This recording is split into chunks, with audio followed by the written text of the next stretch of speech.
guys, so today I'm here to finally do a wrap up.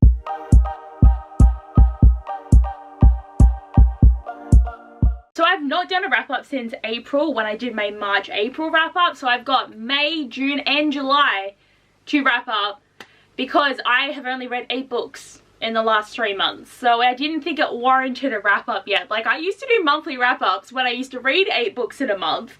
But when I stopped really reading much at all, it just started to dwindle. But also, I go through periods where I have no ideas for videos, but I'm in a period at the moment where I've got too many ideas for videos, and I'm making my way through them. I'm getting stuff sorted. I've uploaded many vlogs recently, which is a lot of effort on my part because there's so much editing to do, but I'm finally getting on top of things. But I also feel I can get behind very quickly, and like the next couple of months are going to be a bit busy for me as well. Just there's quite a lot of things happening, so I can 100% see myself getting behind on things again. So that's why I'm trying to get to the videos that matter, but so many of them matter. I want to make all the videos. But anyway, I had a pretty good time with all my books. I was finishing up some rare stuff, reading some new books because I was really excited, and just trying to have a good reading month. And I definitely still feel like reading, and I am trying to read, but like it can be a little bit hard. Work's busy, watching TV shows, like the amount of shows coming out lately, like there's just a lot of things happening.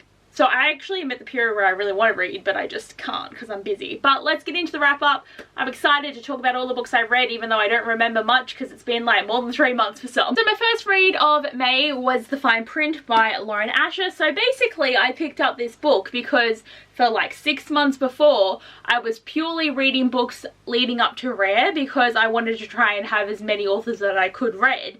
But then I wasn't really picking anything to read because I purely wanted to. So I finally was looking at my shelf. I'm going to drop everything right now and just pick up a book because I want to read it. And I picked The Fine Print. And I enjoyed this so much. This is such a cute story. It is peak sunshine times grumpy. It's like Disneyland, but it's called Dreamland. But I loved the theme park vibes. I like the way that he's in like charge of the parks and she's like really active and wanting to make dreams come true. But he's just like, it's about the money. And like there's a lot of different representation in this story. But their romance was just really sweet. And I really liked the way that like they kissed really early on and then it was fucking awkward for ages. And then like they were just cute.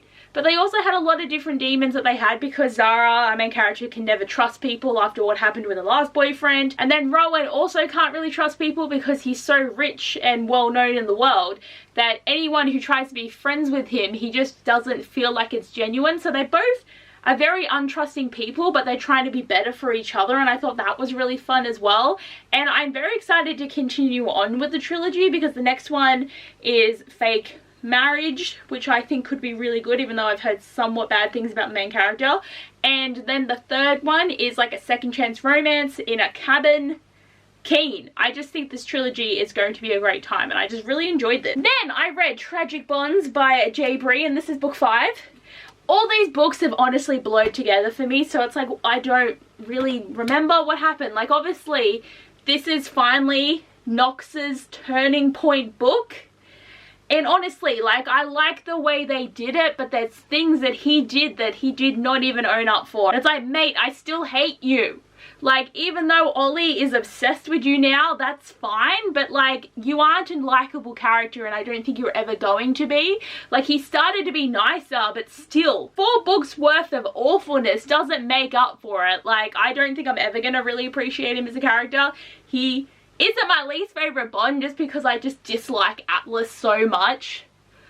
Like, I couldn't. By book 6, it was like fingernails on a chalkboard every time he was on the page. He just irritates me so much. But the resistance stuff was getting like a lot bigger, but then it also kind of wrapped up. So then I was like, what's book 6 going to be about? But there was also this thing happening with like the bonds and it was developing, and I was like, oh, this is interesting. So I really enjoyed that. But this book was also really heavily involved in the trauma of different characters because obviously Knox does have a lot of trauma and I feel so bad for him. But it's also like, that's not an excuse to be an asshole, even though it's understandable why he went through stuff. So there was a lot of sad moments in this book as well. But it was definitely a very good conclusion to part of the storyline, but also had me very intrigued to keep going because I've been listening to one of these books a month for like 6 months because there's 6 of them. And at this point too, I was so sad knowing that there was only going to be one more book for me to read because they've been such a heavy presence in my life for so long. And I've never read a 6-book series back to back like this before, and I was very proud of myself. Then I finally got back into his Dark Materials and I read The Subtle Knife by Philip Pullman. This one's only like 300 pages long, so I was like, I can do this, and I did read this relatively quickly. I was quite proud of myself, and I was so excited to finally get new information because I've only ever known the Golden Compass storyline, so this was interesting. I enjoyed this, but it was also definitely a filler book, and it is so slow paced that I just can't read these quickly, and I'm just not really into this type of fantasy, which is still fine. But it's just so thick and dense. Like, I'm never going to read Game of Thrones. I'm never going to read Dune. I'm never going to read The Witcher, or like, there's so many of them that I'm just like, these aren't for me. I can just watch TV shows or movies or just like not really think about them. But I'm very proud of myself for finally getting to this again, because I really want to finish the books to watch the show. You guys would know this because I talk about it a lot. But there was also something really sad that happened in this book that I was like, I was okay not knowing that. So 50-50 on my feelings here. Then in June I read one book, and I still read during that month, but I was reading from different books, so I only completed one. But I read A Soul to Keep by Opal Rain. Oh my god, I'm just telling you now, this is probably going to be my favourite book of the year. And it's a monster romance, so who the hell am I? I was so intrigued and excited to pick this book up, but because it's a monster romance, I didn't really know how I was going to feel, and it's not like I had lowered expectations, but I was like, am I going to like this, because a monster romance could be really weird. And it was, but I was obsessed. I love this story. I love Orpheus. My god, he is a great character. I loved him so much, and he's such a sweet little bean that everyone needs to pick up this book purely so that you can read about how nice he is. Rhea was a great character as well. Didn't love her as much, but she was still really cool. She was really strong. She wasn't really afraid of things, and she wanted to protect herself, and she developed quite beautifully.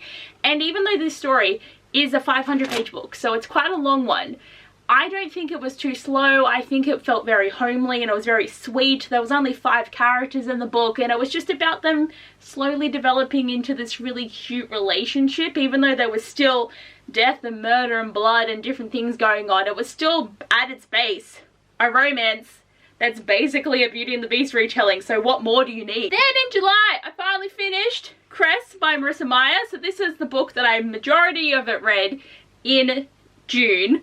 Finished it on the first day of July, so it should technically count for June, but I count when I finish them. But I buddy read this with Kat from Brews and Reviews. We buddy read Scarlet a year ago, and then finally got to Crest, so go us. And we are going to read Winter soon. In the next couple of months we have plans to try and do it. But I forgot how amazing this is, and I also forgot how Rapunzel coded it actually is. Like, I know it's a Rapunzel retelling, and you will be like, oh duh, but it is so Rapunzel and Flynn Rider from the Disney movie. Like, everything about it is so them and gives the vibes. And I don't know why I didn't pick up on the vibes as much when I first read it, because I am so excited to continue now, because I've never read Winter. That's a fact most people know, and I don't know how I read this book and was like, nah, back in the day, because I need to know what's going to happen. I need to know where the romances are all going. Everyone's kind of effed except for Kai and Cinder at the moment, even though they've still got problems, but like, I need everyone back together. I need them to be fighting. I need more. Like, I need more of all the things. But Crest is a great character. Even though Scarlet and Wolf are still my favorite couple, Crest and Thorn are very close second. Like, they almost tie. Like, it's pretty much tied for best couple with these two. And I just cannot wait. Like, there is so much more to come, and I'm so excited. And then I finally read Unbroken Bonds by J. Bree. So the series is completed, and I hope everyone's proud of me, because I'm very proud of myself. But I have heard so many people say that they didn't like this book because there wasn't enough time for a whole new storyline. And I agree to a sense, but I feel like everything that was written in here was actually quite perfectly done. And I know that the concept was that we needed 6 books so all 6 characters could have a cover, which makes sense. And I'm so glad it went down that way. But I liked the introduction of this thing with the bonds, and I thought it was really interesting, and the way that they were like protecting themselves by like having to go after certain people. And it was just felt a lot more homely, because so much of it has just been drama and hatred, and we can't ever have a nice time because people are trying to kill us. And they actually got to have some sweet moments in this book, which is all I kind of wanted. I just wanted them to be cute We finally got a scene with all 6 of them, and honestly, by that point, I was so done with how much sex she put in this book, and that's coming from me when I actually do like the romance stories, but it was like every page, and it went for like chapters, and I was like, I'm so done. I don't need to know how many times they dick you down, love. They've done it multiple times, like 100 times. I needed more plot at that point, and I was just like, ugh. Every time I listened, because I was so over it. Like, I get it. Like, just fade to black at this point. And I'm sad that I couldn't even enjoy the whole 6 at once thing, because I was just too much. It was like over-stimulated my brain to the point where I was just like, ugh, every time. But I overall really enjoyed this conclusion. I love this series. I'm so sad that it's done. And eventually I want to get her new book, like The Crown of Oaths and whatever it's called. I want to read that because I think it's going to be good, but down the line, because I have too many books. I unhoard 100 of them, so I don't need to buy more at this point. And then I finally read Extra Witchy by Anna Guire. So this was actually one of my Because We Can books, and the only book I finished for the readathon, but I'm still proud of myself.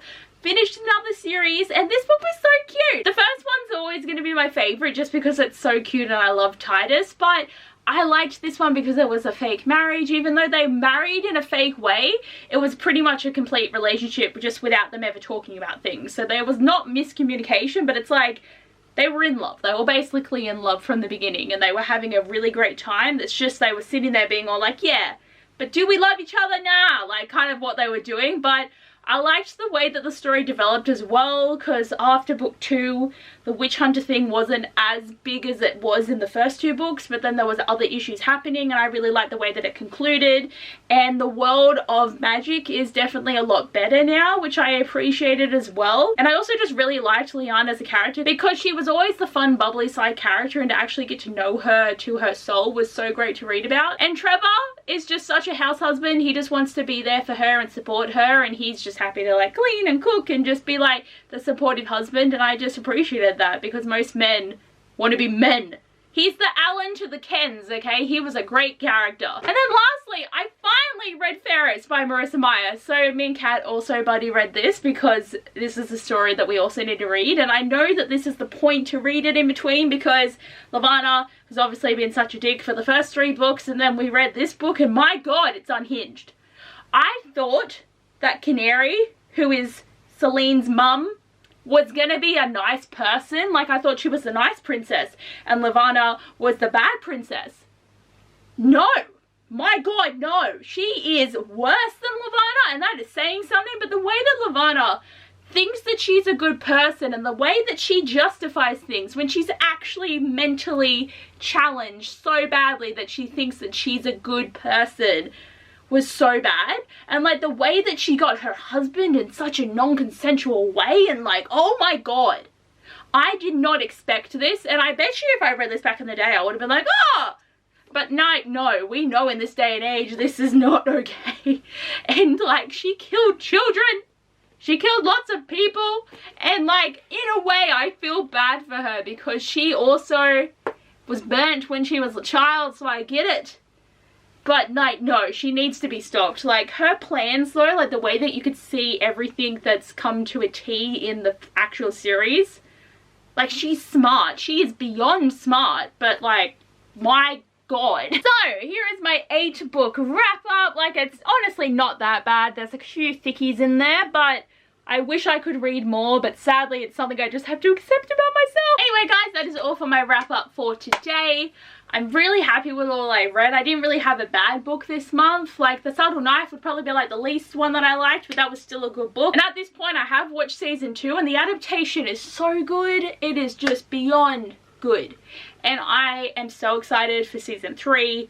I want to finish it soon, but I'm also making friendship bracelets, and I can't concentrate on TV as much when I'm making them because I have to look down so much. So I watch something easy like Modern Family, because I just can hear it and kind of look up every now and then, but like, I need my eyes glued to the screen for his Dark Materials because it's so good. But anyway guys, thanks for watching. I hope you enjoy, and I'll see you guys next time. Bye!